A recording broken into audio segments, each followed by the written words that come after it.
नमस्कार दोस्तों, चैनल पर स्वागत है आपका। तो आइए आज हम इस वीडियो में देखते हैं 100 क्वेश्चन कंप्यूटर जनरल नॉलेज से, जो कि बहुत इम्पोर्टेंट है परीक्षा की दृष्टि से। तो चलिए शुरू करते हैं। देखिए, सेविंग प्रक्रिया है मेमोरी से स्टोरेज माध्यम तक दस्तावेज कॉपी करना। ठीक, मेमोरी से, आपकी मेमोरी से जो है स्टोरेज तक जो है दस्तावेज को कॉपी करना जो है सेविंग की प्रक्रिया कहलाती है। ठीक, डायरेक्टरी के अंदर की डायरेक्टरी को कहा जाता है सब डायरेक्टरी। ठीक, जैसे कोई डायरेक्टरी है उसके अंदर की डायरेक्टरी को सब डायरेक्टरी बोलेंगे। CAD का तात्पर्य है, CAD का फुल फॉर्म क्या है? Computer aided design. Computer aided design. Oracle है डेटाबेस सॉफ्टवेयर। ओरेकल जो है एक डेटाबेस सॉफ्टवेयर है। असेंबलर का कार्य है असेंबली भाषा को यंत्र भाषा में परिवर्तित करना। असेंबलर का काम होता है कि किसी भाषा को, असेंबली भाषा को यंत्र की भाषा में कन्वर्ट करना। जैसे असेंबलर का मतलब होता है जैसे हमें इंग्लिश आती है और किसी को इंग्लिश नहीं आती है, तो हमें जो है अपनी बात को उसे समझाना है, तो हमें एक असेंबलर की ज़रूरत पड़ेगी जिसे हिंदी और इंग्लिश दोनों आती होगी। ठीक, तो उसे जो है हिंदी आएगी तो हम जो है इंग्लिश में जो बोलेंगे उसे ट्रांसलेट करके हिंदी में वो तीसरे व्यक्ति को समझाएगा। तो यही असेंबलर, बीच वाला व्यक्ति जो है असेंबलर कहलाता है। तो असेंबलर का काम है असेंबली भाषा को यंत्र भाषा में परिवर्तित करना। भारत में सर्वप्रथम दिखाई देने वाला कंप्यूटर वायरस है सी ब्रेन। सी ब्रेन जो है ये दिखाई देने वाला कंप्यूटर है, वायरस है, सॉरी। उस नेटवर्क टोपोलॉजी का क्या नाम है जिसमें प्रत्येक संभावित नोड में द्विदिशीय कणियां हैं? मेश। मेश टोपोलॉजी में जो है द्विदिशीय कणियां होती हैं। ठीक है, वह बिंदु जिस पर डाटा कंप्यूटर में प्रवेश करता है या निकाला जाता है, टर्मिनल।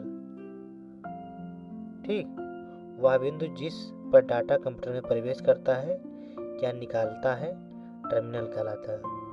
विश्व का प्रथम कंप्यूटर नेटवर्क किसे माना जाता है, मतलब कौन सा था? ठीक है, ARPANET। विश्व का प्रथम कंप्यूटर नेटवर्क ARPANET था। लिनक्स एक उदाहरण है। लिनक्स, इसे लाइनक्स भी पढ़ते हैं, जो है ओपन सोर्स सॉफ्टवेयर का। ओपन सोर्स सॉफ्टवेयर ऐसे सॉफ्टवेयर हैं जिनका कभी भविष्य में चार्ज नहीं लिया जाएगा, ये हमेशा फ्री रहेंगे। ठीक, ओपन सोर्स। पहले से चल रहे कंप्यूटर की रीस्टार्ट करना कहलाता है रीबूटिंग। जैसे जो कंप्यूटर पहले चल रहा है उसे फिर रीस्टार्ट करना तो उसे रीबूटिंग बोलते हैं। सॉफ्टवेयर कोड में त्रुटियां ढूंढने की प्रक्रिया को क्या कहा जाता है? ठीक, डिबगिंग। सॉफ्टवेयर की जो है, आप सॉफ्टवेयर में जो है कोड में जो है आप अगर कमियां ढूंढ रहे हैं तो उसे डिबगिंग कहते हैं।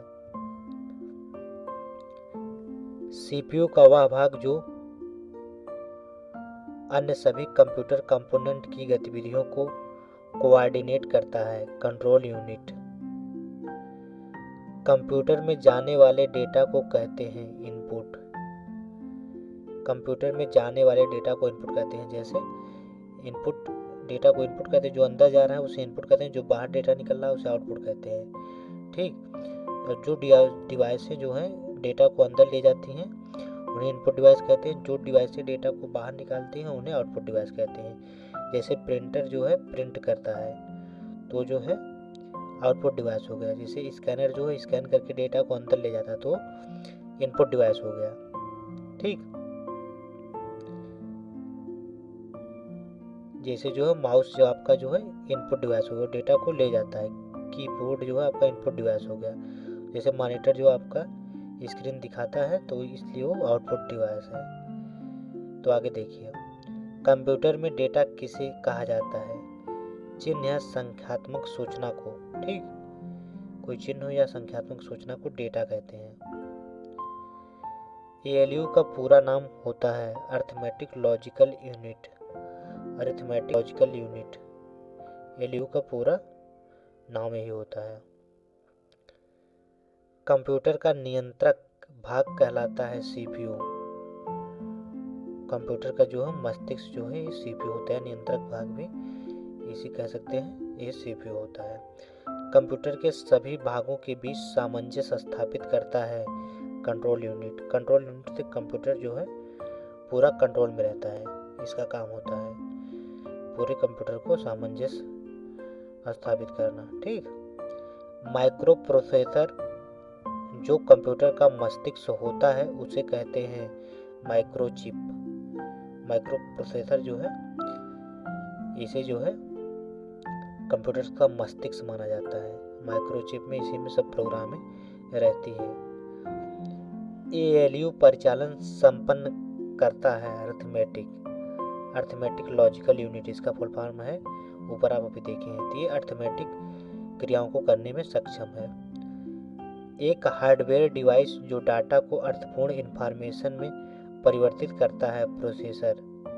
ठीक, एक हार्डवेयर डिवाइस जो डेटा को अर्थपूर्ण इंफॉर्मेशन में परिवर्तित करता है प्रोसेसर।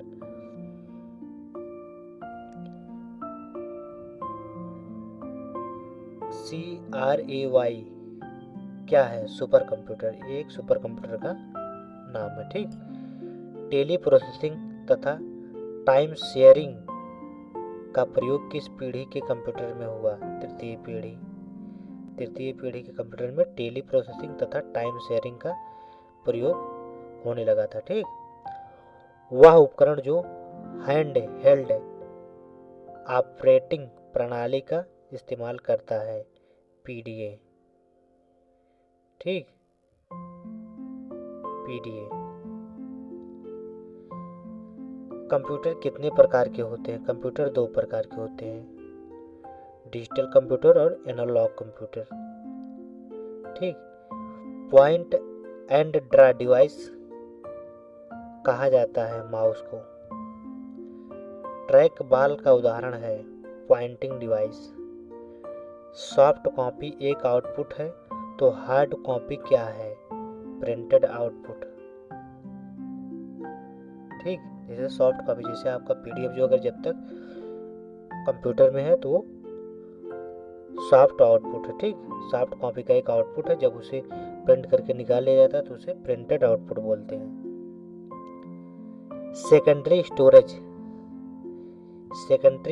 मीडिया से हार्ड डिस्क में सॉफ्टवेयर प्रोग्राम को कॉपी करने की प्रक्रिया को इंस्टॉलेशन कहते हैं। ठीक, सेकेंडरी स्टोरेज से जब हार्ड डिस्क में सॉफ्टवेयर प्रोग्राम को कॉपी किया जाता है तो उसे इंस्टॉलेशन बोलते हैं। किस मेमोरी में रखा डाटा बिजली जाते ही समाप्त हो जाता है? रैम में। रैम जो है इसका फुल फॉर्म है रैम का फुल फॉर्म है रैंडम एक्सेस मेमोरी। इसमें जो जैसे बिजली जाएगी ये डेटा लॉस हो जाएगा। ठीक, DVD का उदाहरण है ऑप्टिकल डिस्क का। DVD जो एक ऑप्टिकल डिस्क का उदाहरण है। CDRW का पूरा नाम है कॉम्पैक्ट डिस्क रीराइटेबल। ठीक, कॉम्पैक्ट डिस्क रीराइटेबल। सूचनाएं एक यूनिट से दूसरे यूनिट तक ले जाने व उन्हें वापस लाने का काम कौन करता है? डेटाबेस। ठीक, डेटाबेस में जो है डेटा सेव रहते हैं, वे जो है सूचनाएं को एक यूनिट से दूसरे यूनिट तक ले जाने का काम करता है और वापस लाने का भी काम करता है। कंप्यूटर में अनवरत विद्युत आपूर्ति का संक्षिप्त रूप क्या है? CPU। ठीक, मदरबोर्ड में क्या रहता है जो मदरबोर्ड पर सीपीयू को दूसरे पुर्जों से जोड़ता है? सिस्टम बस। प्रथम गणना यंत्र है अबैकस। अबैकस जो है प्रथम गणना यंत्र है। कंप्यूटर यूजर की वैधता की पहचान करने वाली पद्धति कहलाती है ऑथेंटिकेशन। ऑथेंटिकेशन जो एक प्रोसेस है जो वैध यूजर की जांच करती है। मॉड्यूलेटर डीमॉड्यूलेटर का सामान्य नाम है मॉडम। मॉडम।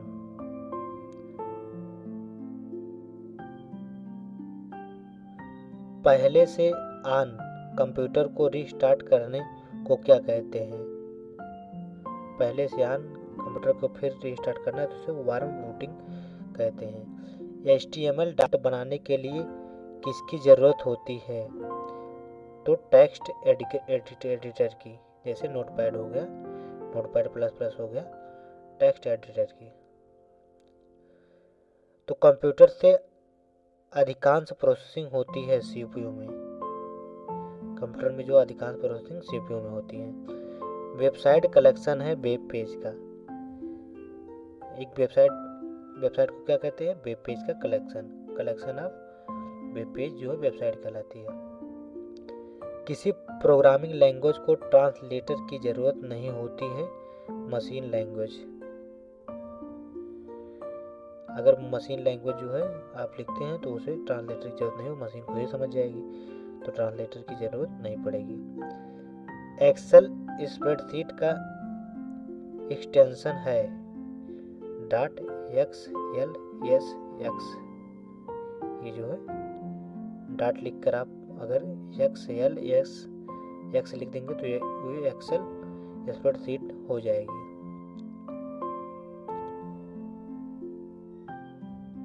फाइल एक्सटेंशन किस लिए इस्तेमाल होता है? फाइल टाइप को आइडेंटिफाई करने के लिए फाइल एक्सटेंशन का प्रयोग होता है। जैसे आप .pdf लिखिए तो PDF फाइल हो गया, .jpg लिखिए तो JPG की फाइल हो जाएगी, मतलब वो फोटो हो गया।